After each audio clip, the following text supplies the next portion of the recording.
Exposes two of these tubercles right in here and a little groove. Now, humorous, because it's been a while since I put Vaseline on there. I just don't want to take a chance because it's invisible. I'm going to put more on there just to make sure.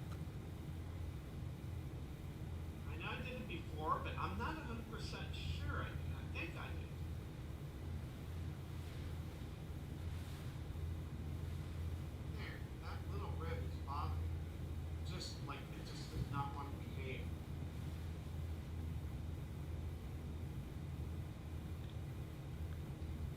Get that to just stay there better. Okay, that's gonna have to do. So I have like other things I want to get to. Besides trying to take care of this unruly rib.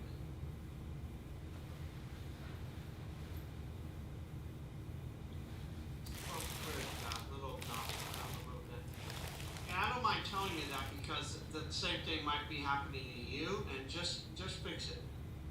I'm going to just look over the ribs one more time. If one of them is a little too far apart from the other, just move the whole rib and wire. Okay, so there it is. Remember, in this session we're going to be doing vertebra. It's almost done. And the rib cage. So I'm going to take a little piece of clay like this. You see that's about the size of a pea. I'm going to roll it. Roll it. One. Stuff them. I don't care if it's like a little dirty. I just don't want it to be distracting to you. See how much stuff is picked up off by this clay. Because if you look at this clay, I don't want you getting too worried about that because we are going to bake this. We are going to paint it. So it will hide all of that. And the painting, I don't want anybody to be nervous about that. It's really easy. For any of you that have ever spray painted anything, that's what we're going to be doing. Okay, do you see what I'm doing? I'm rolling out. And even that pea that I start with is just much too long. So I'm just going to cut it to about like, it's going across 3 of my fingers. Yeah, I don't want to keep using like inches or whatever, and then you have to convert it, or you have to convert it to metric. We all have fingers, whether you're in France or Los Angeles. So here it is, about 3 fingers across, because you're not going to need this much anyway. Okay, now, do you see how thin this is? This is thinner than the wire that we used, okay? Can't tell you how thick it is, it's just look at it. You see that? It's about as thick as like maybe his fingers would be. Can you kind of picture that? Like this. Okay, now, each one of these is going to be a rib. And so we're going to have to do these one at a time. This is where you're going to have to be really patient because this is going to take about 40 minutes. I don't know if it's maybe that long. Maybe a half an hour. I don't know. We're going to see.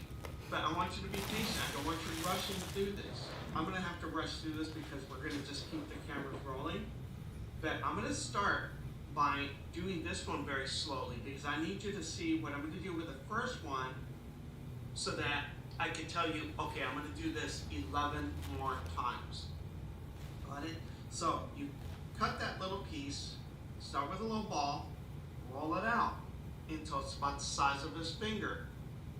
Then, if you know anything about ribs, the cross cut of ribs, for any of you that have ever had a rack of ribs on your plate, you know that they cut the ribs in cross section and they're ovals. This is an oval. If I cut that, you're going to see a circle, right? Because it's cylindrical. So what I need to do, once again, I'm going to clean my fingers because I have a little bit, I can tell, a little bit of residue from the petroleum jelly. It's really almost impossible to get it off completely unless you wash your hands thoroughly. But I'm going to try because I need to tap it. And what I'm doing here is I'm tapping it so that it's no longer cylindrical. See, it's flat on both sides. One side is being pressed up by the base, and the other side on top here is being pressed by my finger. So together, the base and my finger are flattening out both sides. Now, because there's Vaseline on here, petroleum jelly, what I'm going to do is I'm going to take the side that was facing down here because it's a little bit flatter, and I'm going to place this on the first wire that I did.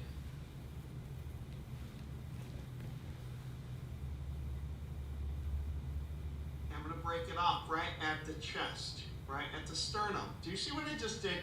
Now, I need to tell you this. Do not think that the wire is inside that clay. It is not. The clay is sitting or laying right on the wire. Do not force the issue.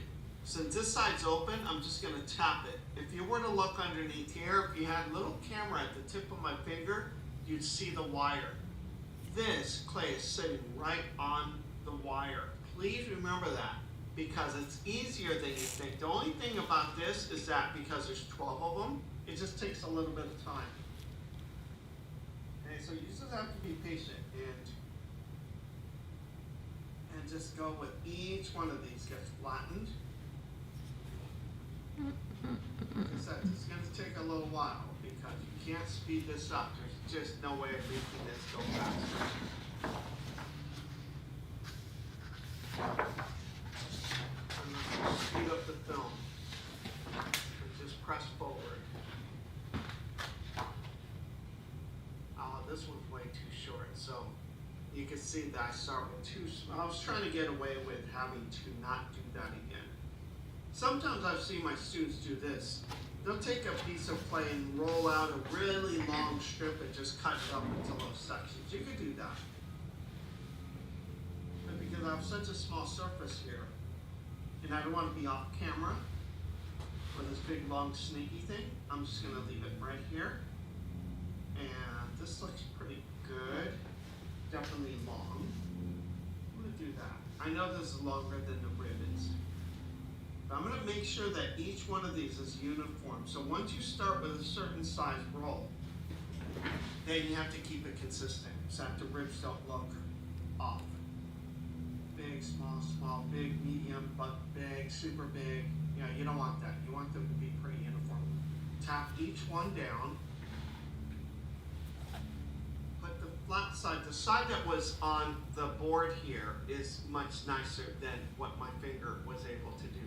So I'm going to just lay this right on top and then break it. Okay, so it's sitting on the second rib.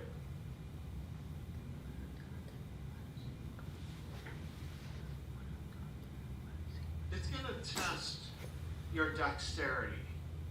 You know, your fingers are all big, clumsy, mine, and it really teaches you to just be patient and have the patience of a surgeon. And all artists can have that almost surgeon's steadiness. As I get older, I get a little bit more shaky, but if I can do it, you can do it. So I'm going to roll it out.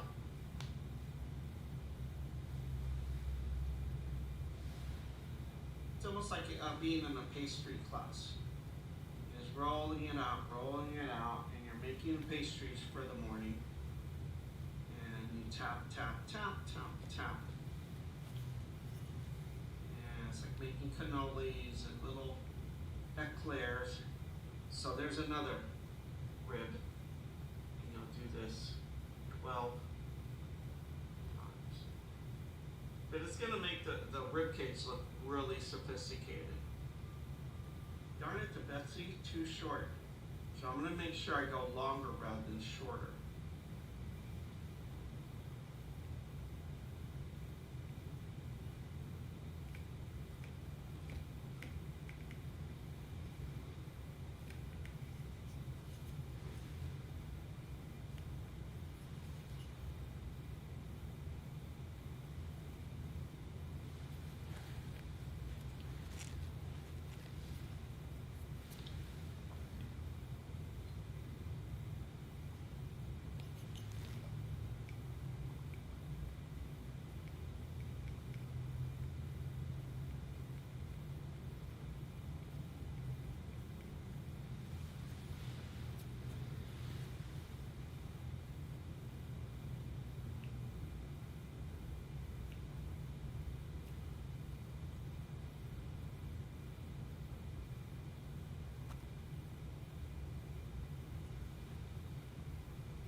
To 3.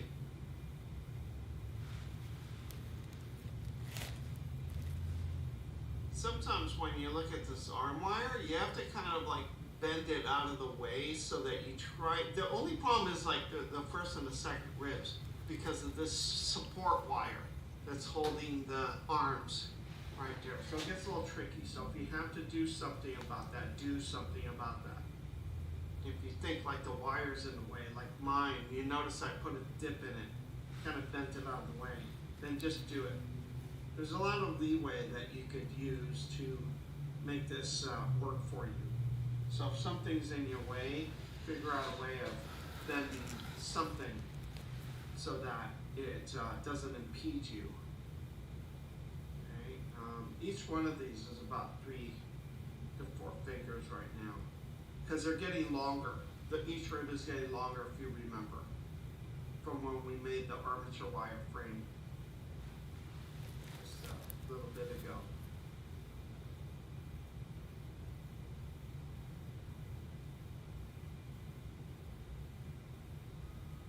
Tap, tap, tap. Flatten. Not too flat. It's just like if you could imagine a cross section would be an oval.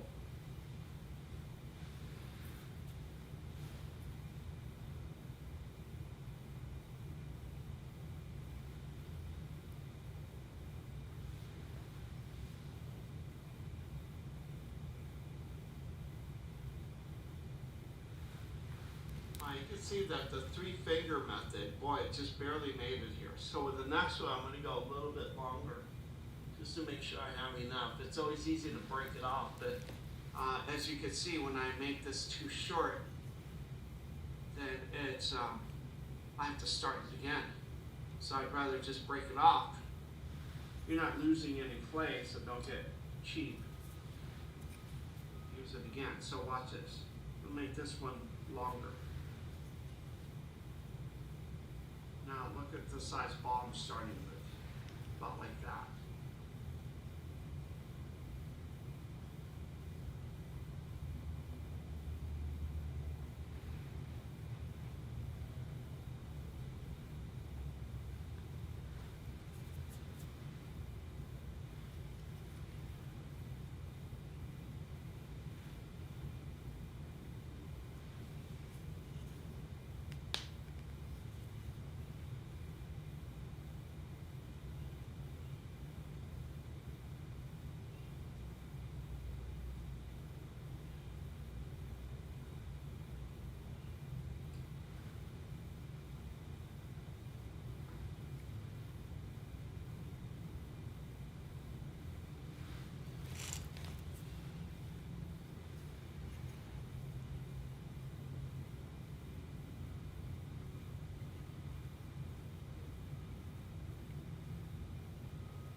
hassling on these wires, this just simply would not work. Okay, there's just no way that these would stick on there. It's like the glue that you need. It's gotta be on there.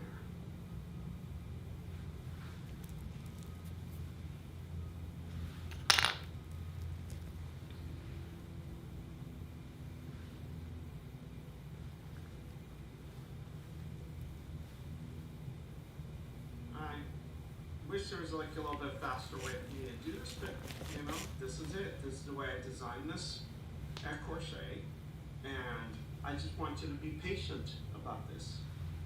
When you're doing this at home, you know, have a radio on or music or TV. It doesn't take a lot of thinking to do this, is what I mean. So you could actually be doing something else. Have a book on tape, learn another language, do something while you make ribs. I would say you're learning at crochet, anatomy with Ray Bustos, and you're learning French or German or Spanish. Because a lot of this is just very therapeutic. Because you're not thinking, you're just doing. Once you get the roll, you know, this rolling and you get the hang of it, your hands know what to do. It is very much like you're making a little pastry, or for any of you that like to cook. You know, you're not thinking. That's why it's such a great thing to do when you're cooking or something, is have somebody in the kitchen, you're chit-chatting. So this is another, and this is something that happens when I teach this in the classroom, everybody, is that I hear some really wonderful conversations, because there's no model in the room. This is the project everybody's working on. So everybody has their little crochet, and everybody just starts talking to each other. And it's a really wonderful, I don't allow cell phones or anything like that, or any gadgets in my room. So everybody has to just communicate with each other. Nobody can have anything plugged into their ears that takes them away from being with each other. It's really important for me that I get that across to my students, that those gadgets are actually taking from life rather than adding, and it's isolating you. So what you want to do is not be isolated. Really just listen to your thoughts rather than somebody else's bad music. So just kind of learn to think while you work, and it's really pleasant.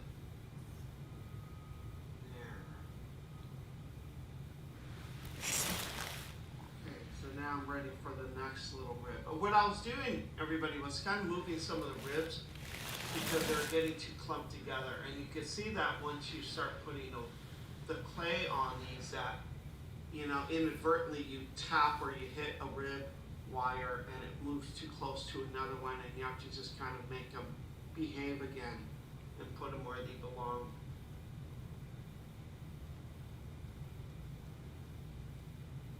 I mush the back of this just to make sure it stays anchored to the back vertebra.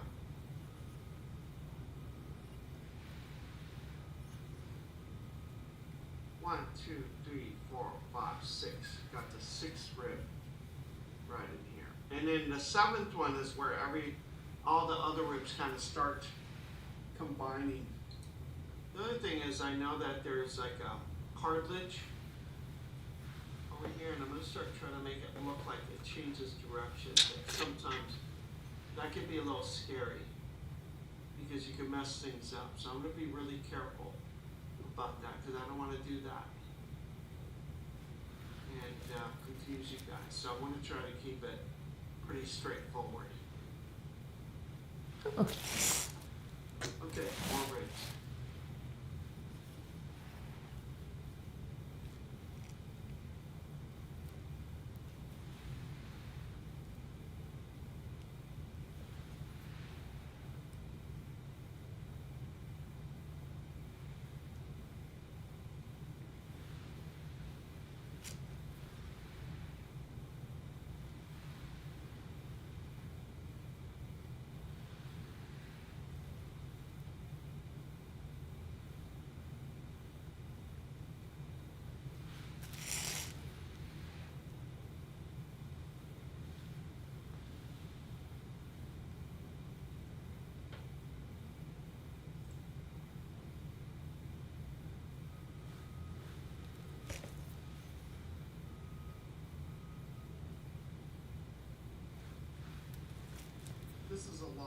So I want to make sure I have enough. So I'm going 4 fingers.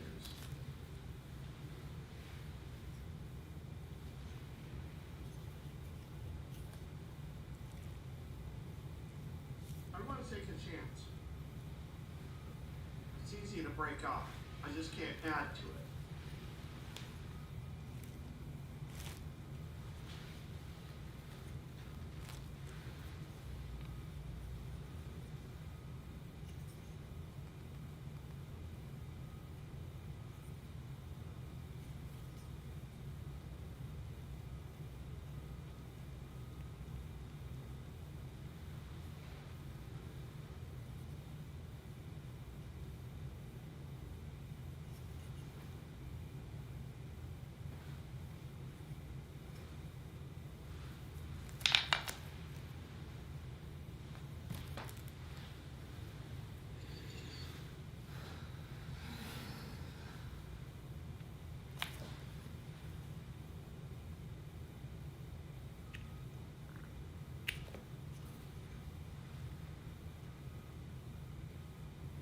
Seven. Okay, so those are the true ribs. Remember we talked about this. 7 true ribs, then there's 3 false ribs, 8th, 9th, and 10th. And they're all going to basically merge in this area. And they actually, in real life, they merge together, but it's cartilage. Now, we're going to have to try to simulate that. So let me just get this. This one should also be about 4 fingers wide, 3.5, 4 fingers wide.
Notice I'm kind of blending them together over here a little bit because this is going to simulate the cartilage. It won't be great, but it'll be pretty good.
these are shorter. I don't need to go quite as long. The seventh and eighth ribs are the widest area. Usually the eighth rib. In my case, it's like the seventh one that it's okay. And then it starts coming back and being smaller. Talk about the rib cage. It's widest at the eighth rib. There. Yes.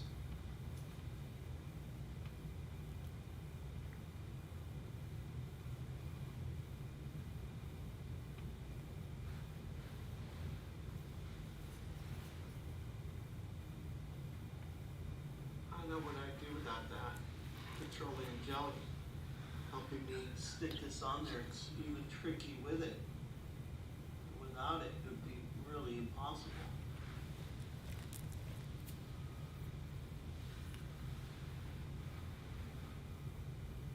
I'm also tapping it onto the wire.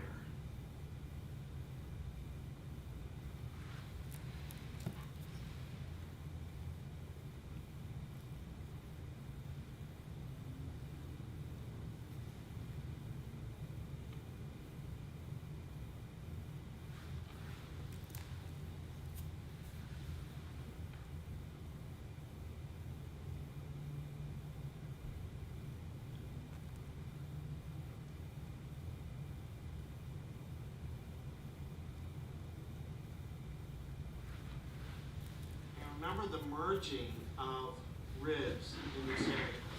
And it's actually the cartilage of the rib cage. Not bad. Looks pretty neat, doesn't it?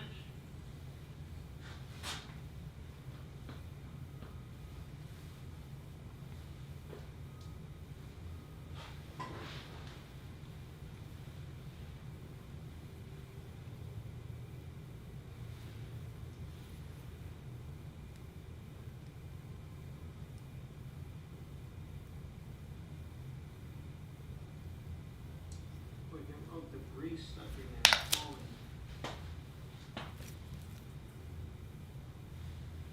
Here.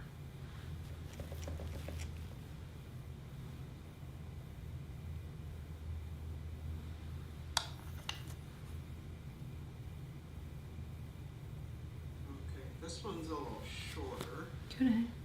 Do you want to do I don't need quite as much of a little sneaky guy.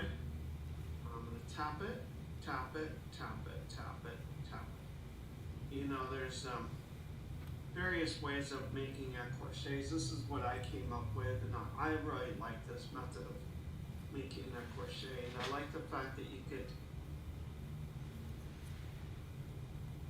bake it and make it hard, so that when you're applying muscles on here, it's on a hard surface. I know the size might feel a little small, but I also like the size of it. 16 inches tall, 8 heads tall, the head being, in this case, 2 inches tall.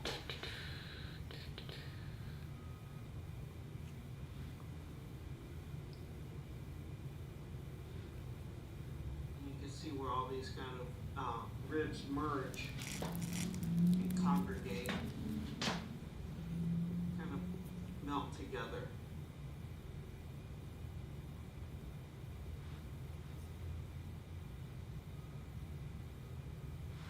Sometimes you see these like little openings to make the ribs appear to be kind of melting together.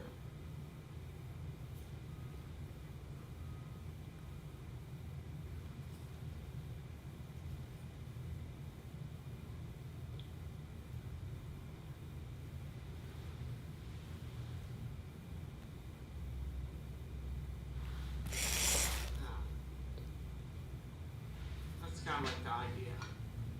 Do you see that?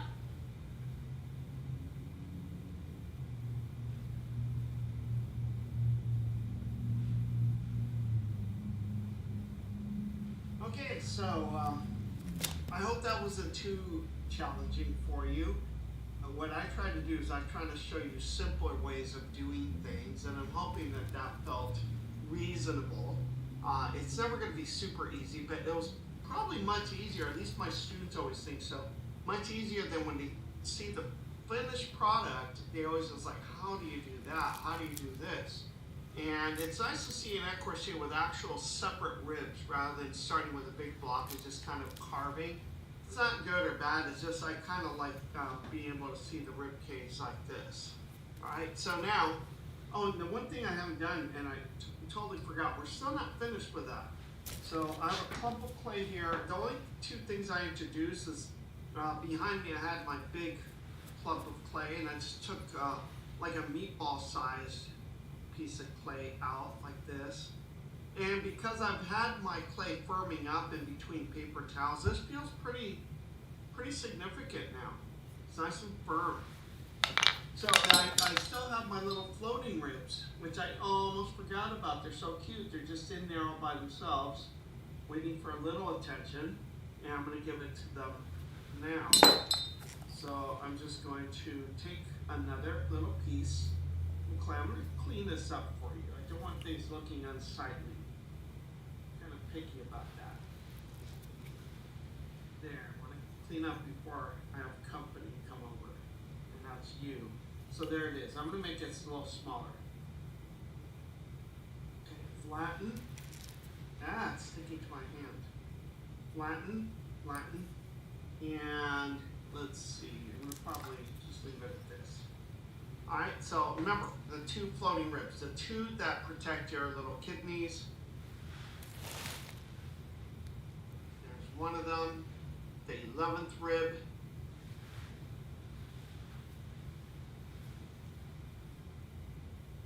And last but not least, well, it's last and least, is the 12th rib.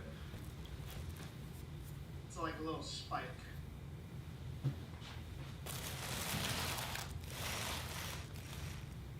You know, it's just a little tiny wires that you had right there. See that? And notice I'm just rolling out a very small piece. That's all I need. Flattening it out. But this time, because it's not going to end up in the front, I try to give it like a little bit of a point. Or a little taper. This might be enough. I'm not sure. Let's see.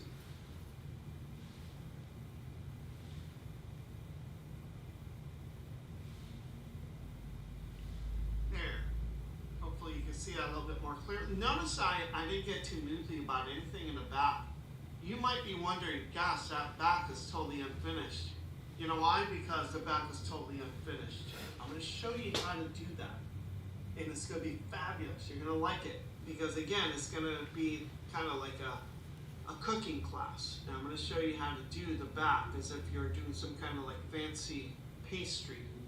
I know they're a little wobbly and all that, but it's okay. And the good thing about this is that if yours are a little wobbly, mine are a little wobbly, you don't think, oh, you have to be like especially talented to do this. I'm not actually a sculptor. I just make things three-dimensionally. There's a big difference. I'm not thinking of this as something that's going to go on my mantle. This is something I learned by doing, so I want you to think the same way. And at the same time, it's something I'm hoping that you'll be really, really proud of. All right, now we did the left finished rib cage. So what we need to do is take like the big meatball, and I'm going to take this and shape it kind of like that other rib cage. I usually tell my students I try to make like a left ear. See my left ear? It'll be like that. Okay? It sounds kind of silly, but it works. So I'm going to make a left ear. The bottom part of your ear is a little bit more tapered than the top, etc. Maybe a big old Abraham Lincoln. Nice big ear. Like this. It's also substantial. Do you see this? Can you sense it? This is thick. It's not going to fall apart. It's about this thick.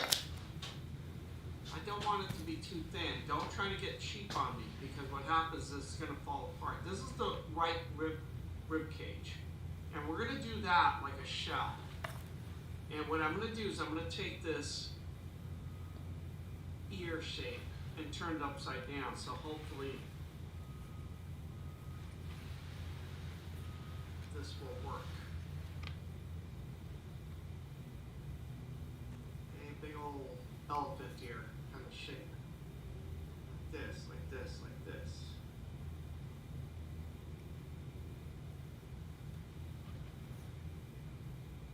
That's too much. See how this is going to feel.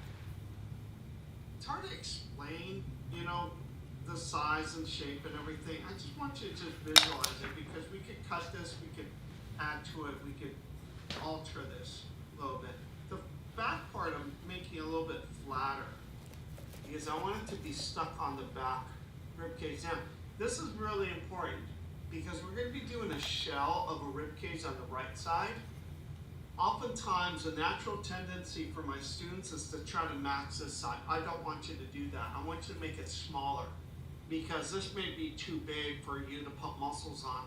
But if this is a little bit smaller, then we could accommodate that by putting muscles on top of it. But if it's too big to start with, then when you put muscles on, it becomes bigger and bigger and bigger. So I'd rather start with something just a little bit smaller and not have it match the other side.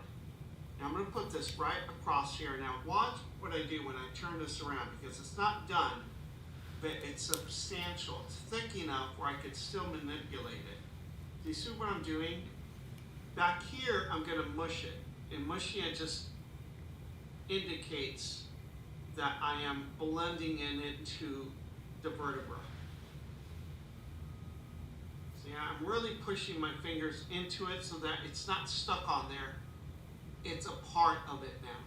You see that? And that's really important with sculpting, is that you make it a part of the other clay that you're adding it on, rather than sticking this on there. Because if there's any gaps, it will break off.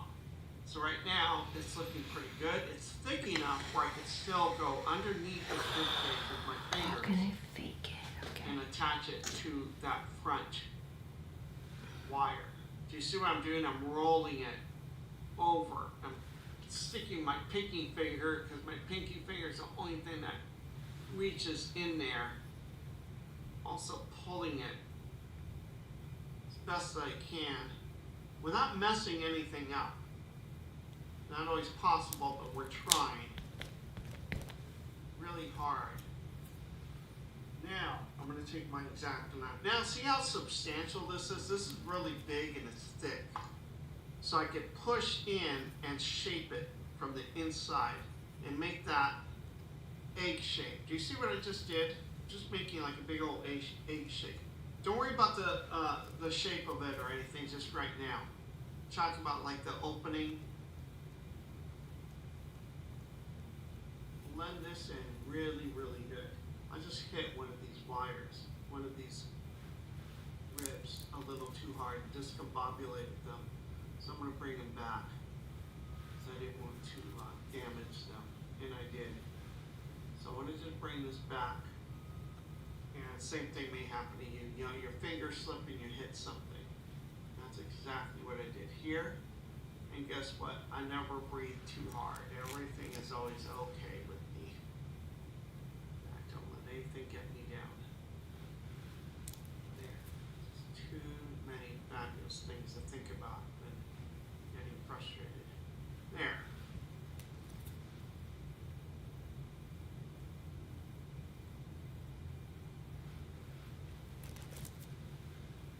Okay, you see that? And it's nice and blended. So that is a part of the vertebra now. There. When I look at it from here, it looks like he's going to start having too big of a belly, like there's something protruding from his abdominal wall. So I'm just going to chop that ever so slightly.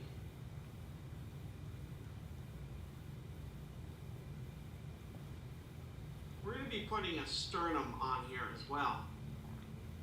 Breastbone. So that will kind of clean some of this unsightly stuff up. This almost like unfinished look, because it is unfinished.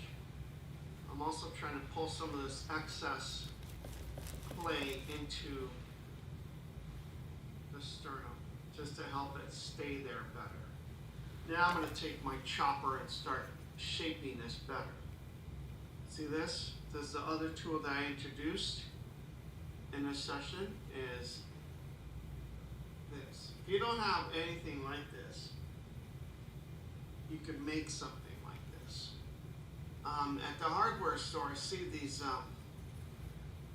edgers, you know, it's for painting, you know, and it's like almost looks like an old blind, and you hold it and it's longer, and you push it up against a windowsill or a door jamb, and then you can paint. Your brush does this and it keeps it clean. You could take something like that and cut it into little pieces and have these flat metal tools. These are great. Or these in the clay section of your art store, you might have these. But if not, you could always just find something around in the junk drawer, something that'll be nice and flat, and it allows you to chop. The X-Acto knife is also, of course, incredibly valuable for making precise cuts like this. And now you can see how nice and easy the rib cage on the right side was. At least I hope you think it's easy, because it felt easy for me. I'm not being facetious, like, oh, you know, because I've done this before. It is easy. There's going to be an abdominal support there, so I'm not going to be too concerned with anything that doesn't look quite perfect just yet. Because this side is going to be engulfed in muscle, so I could even take this and push it right into that vertebra, and it will be okay for me to do that. Okay, you get the idea of the rib cage on this side. You see that? And I don't care if it's left a little choppy like that, because this is going to be all covered up with lots of muscle.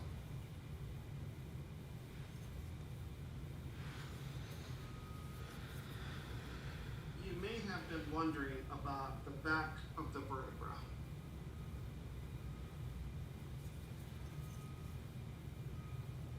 Unfinished, not very pretty. Now we're going to take care of that in a very easy manner.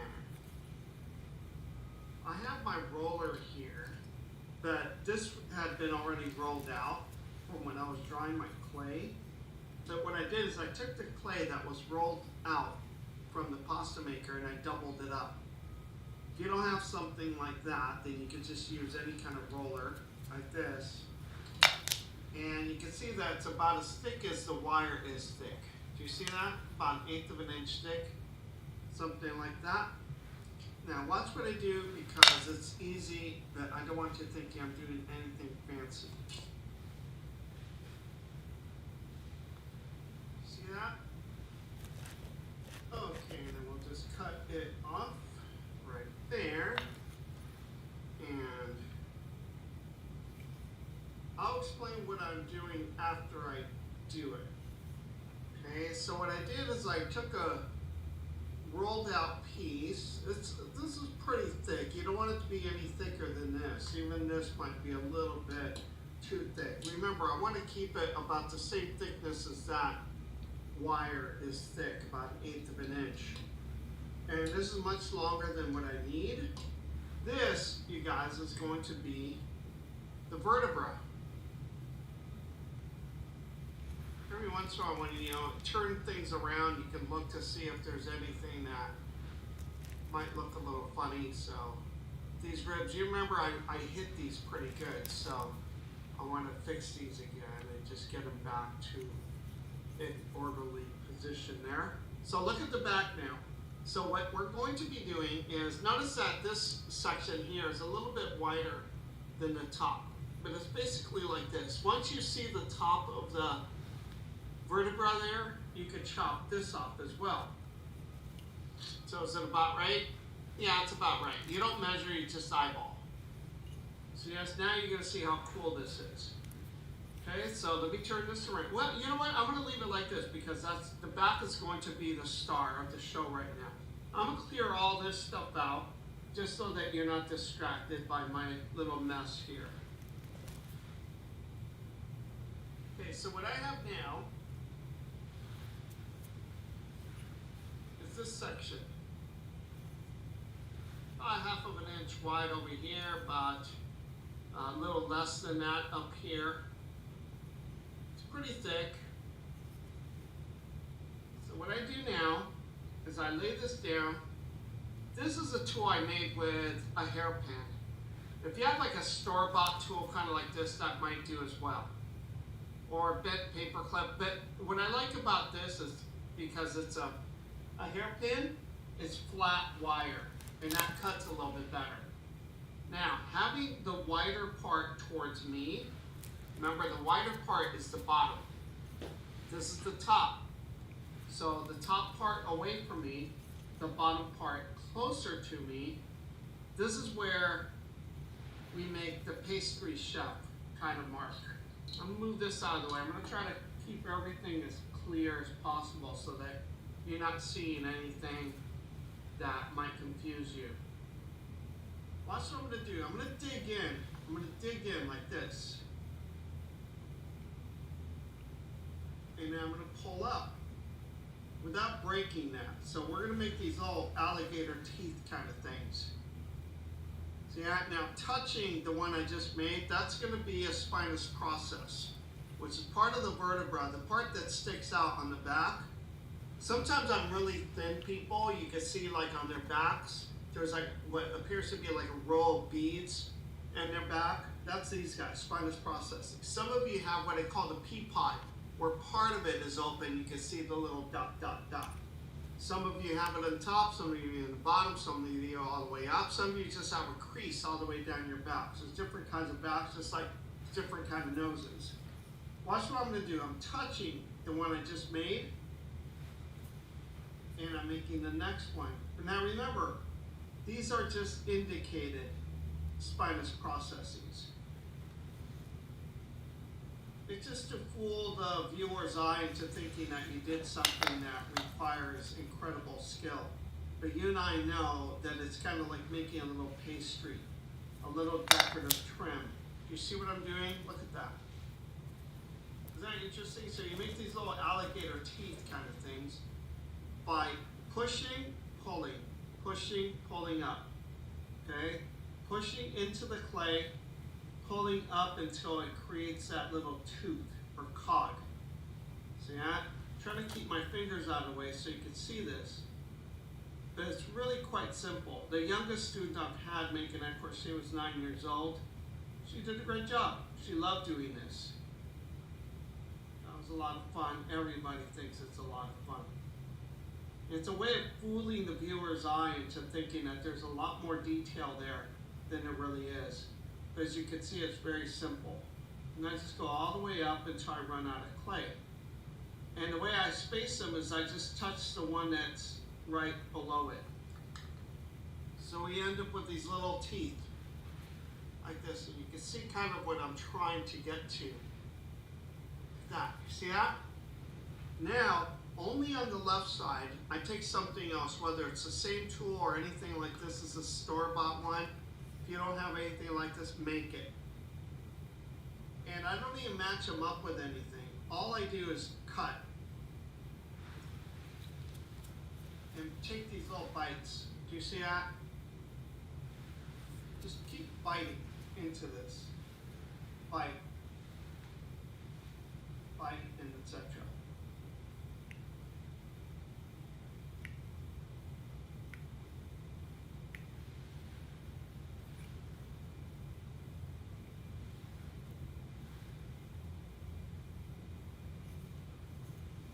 Only on the left side, because on the right side I'm going to use that extra clay here to mush it in and to make sure it's secure. I'll show you a few little tricks like this. But this is going to impress all your friends and family alike.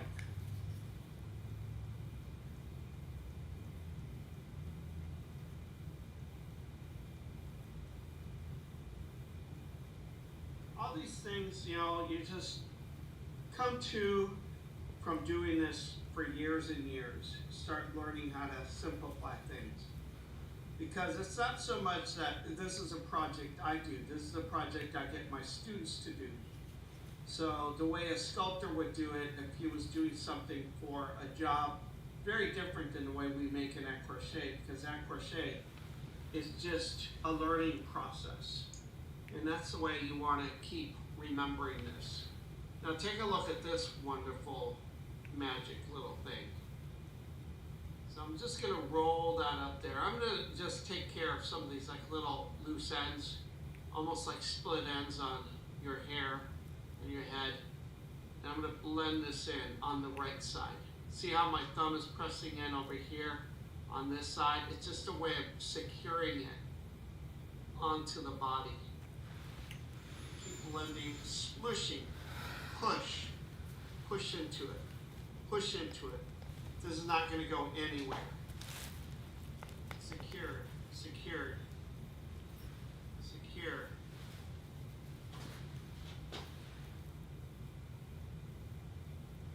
Push, push, push, push, push. There. So it doesn't have to match up with any of the ribs, nothing. Nothing like that. Don't even waste your time trying to have things match up. It'll take you like half a year to do it if you want to do it super accurately. We're indicating. You just need to know the general idea of the rib cage and the vertebra.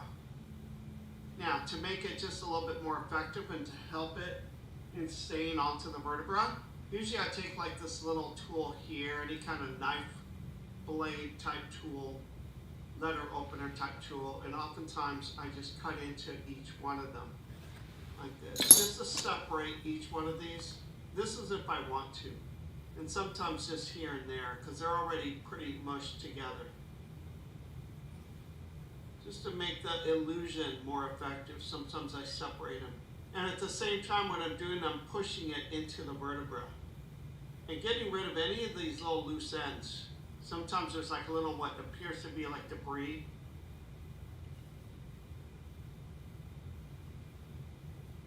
Pretty neat, eh?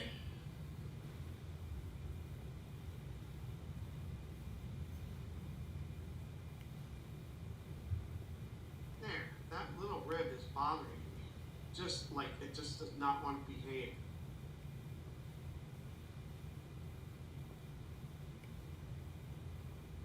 Get that to just stay there better. Okay, that's gonna have to do. So I have like other things I want to get to. Besides trying to take care of this unruly rib.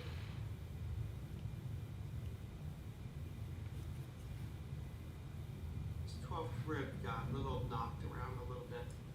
And I don't mind telling you that because the same thing might be happening to you, and just fix it. I'm going to just look over the ribs one more time. If one of them is a little too far apart from the other, just move the whole rib and wire up a little closer, etc. I'm looking over here to see what I could change and make it a little bit nicer.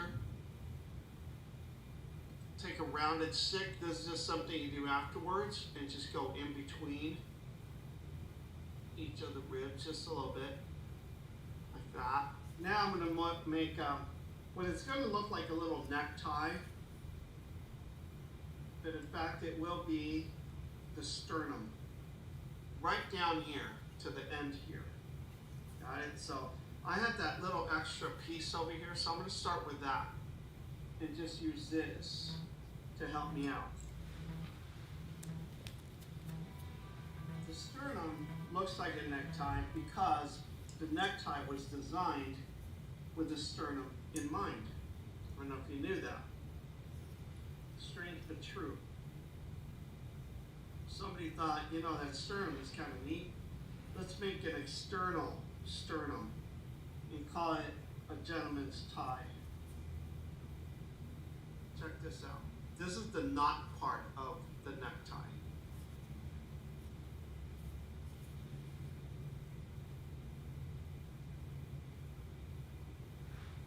Okay.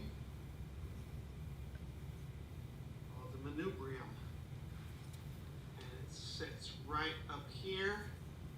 I'm going to mush it down. I'm going to really squeeze it down.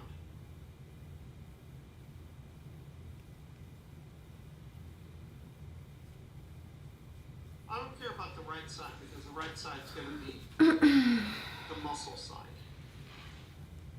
And the body part of the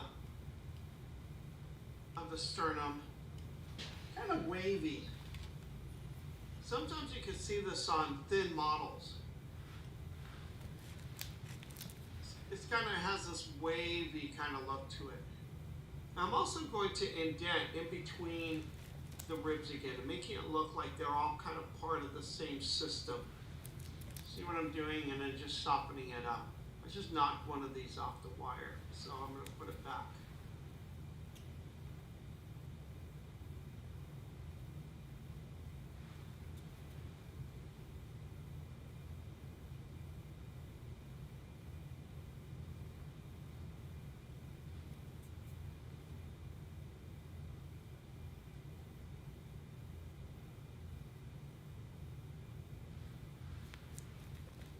Really unruly, didn't want to behave, but there it is. This one is really giving me some issues. Let's see what it looks like on the back. It might be a back issue. There.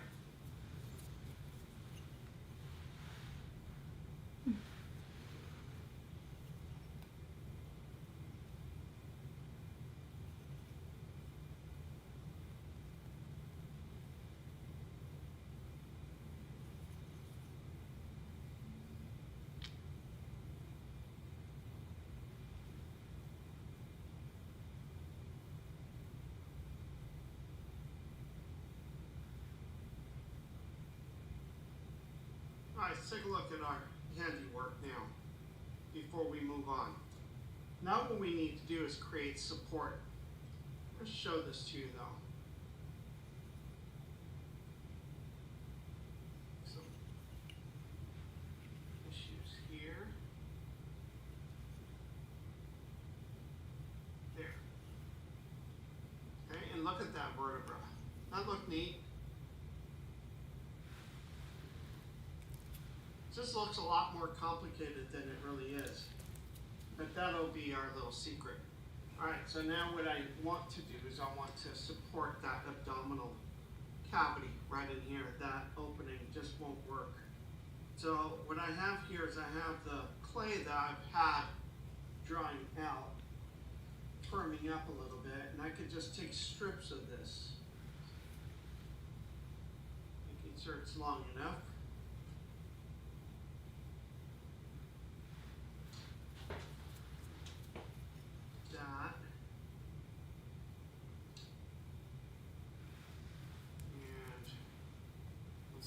Going to stay underneath here. I think it will. Trying to make it a little smaller just to make sure I get manipulated in here. I'm going to attach it somewhere, anywhere in here. And the inside. I'm really forcing it because I need to. And I'm forcing it onto like this. There, that's pretty darn good. Like that. I'm also, you'll notice that there's a little hole over here. I need to patch that up. And look at all these little random pieces. It doesn't matter because it's just support. So just take any of these little random pieces and make them fit in there. So here's another little random one. But notice I'm also putting it on the inside part of the pelvis and right up to the thorax. Or what I call the thoracic park area of the body.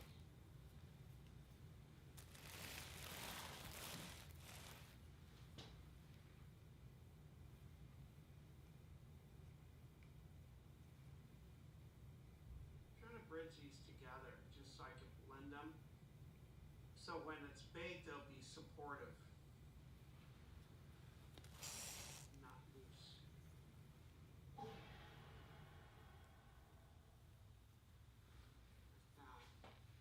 It really challenges your fingers to really be delicate when you're touching this.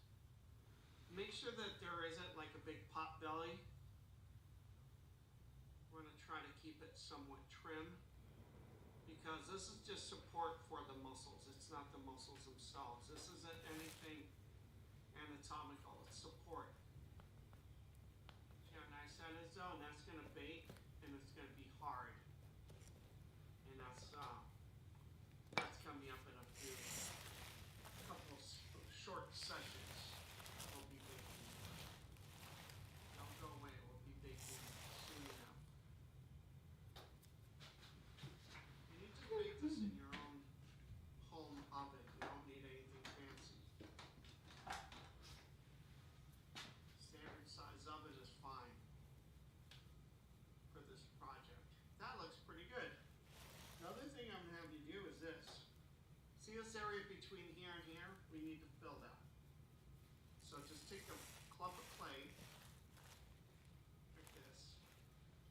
It's almost like you're making a cone, and the cone is on the body, and the tip of the cone is at that shoulder.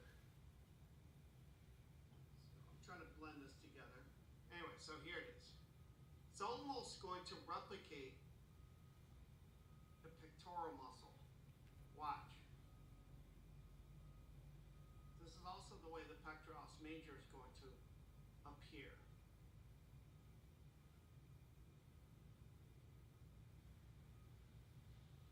I'm just making a line from the chest to the shoulder.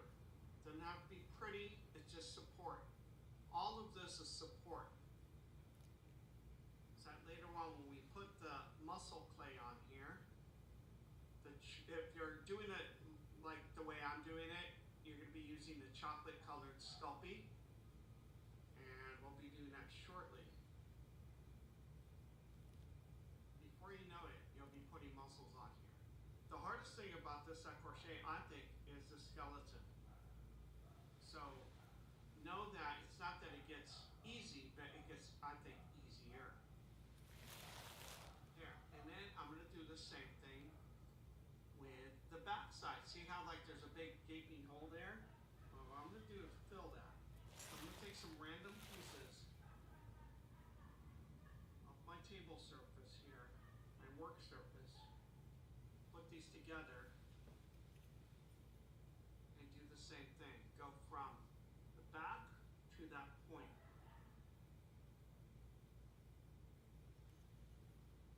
See that? It's just like a big wad of gum. Nothing fancy.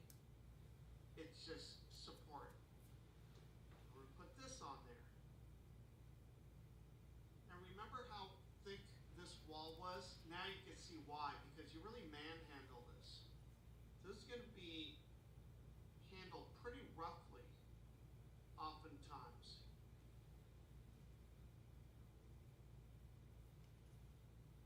So because of that, that rib cage cannot fall apart.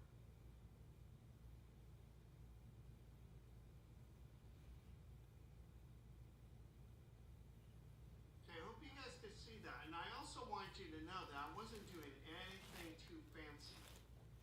Do you see that? Right there. It's just support. It's just a big wad of that clay. And I'm creating almost like a cone from the body to the very point where the arm is going to come out of. Blend, because this blending is what makes it one. Now it's one piece rather than many pieces put together. Okay, now we're getting it. See that? Look around. If there's anything I need to push and pull. There, like that. Now we can make the humor eye. And at some point, what we're going to need to do is figure out what we want to do with the fingers.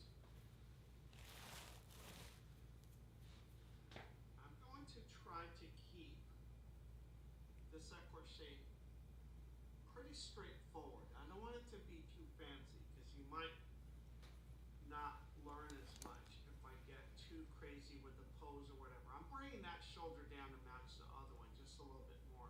See what I did? So those 2 points are somewhat a little bit more uniform.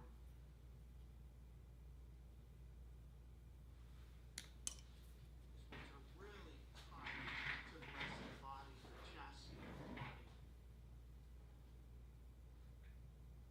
Now, humorous. Because it's been a while since I put basketball. Well, that's what I have for today. If somebody was with me here, I appreciate it. Thank you for joining, but I have to go home because my kids are there. They need my attention, and I just wanted to, keep my word and show up to the live streaming every day at 3 p.m. and do it for an hour and a half. That's longer than I expected, but I got the face that I wanted to finish today done. And as you can see, this is looking pretty good. I like it. It's expressive, it has gesture, it has a nice pose. Everything is pretty clean and shaped. Disclaimer, when you do an crochet, it's not gonna be like on a sculpture. With the sculptures, you get to control a lot, but they take so long too.